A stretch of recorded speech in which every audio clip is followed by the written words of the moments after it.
Kapalaran naman ni Tatay Digong, hindi lang yan masakit dahil nalabag ang karapatan niyang pangtao to due process.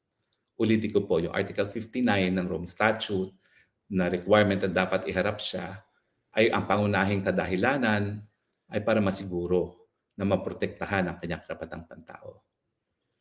Pero, mas importante dyan, ay yung paglabag sa soberenya ng Pilipinas. Yan po talaga ang masakit kay Tatay Digong. Hindi na bali siguro yung kanyang nararanas ngayon na pagkakakulong eh. Kaya niya yun. Ang hindi niya matanggap, yung nabaliwala yung soberenya at pagiging independyente ng Pilipinas, yun ang kumakain sa kanyang damdamin. Yun ang dahilan kung bakit pumapayat siya.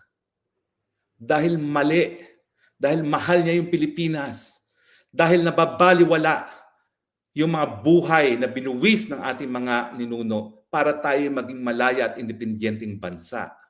At yan ang dahilan kung bakit kahit ikaw ay dilawan, pulahan, berde, kinakailangan magkaisa tayo sa ating sigaw na tayo isang malaya, independyenteng bansa. Hindi na tayo sunod-sunuran sa mga dayuhan.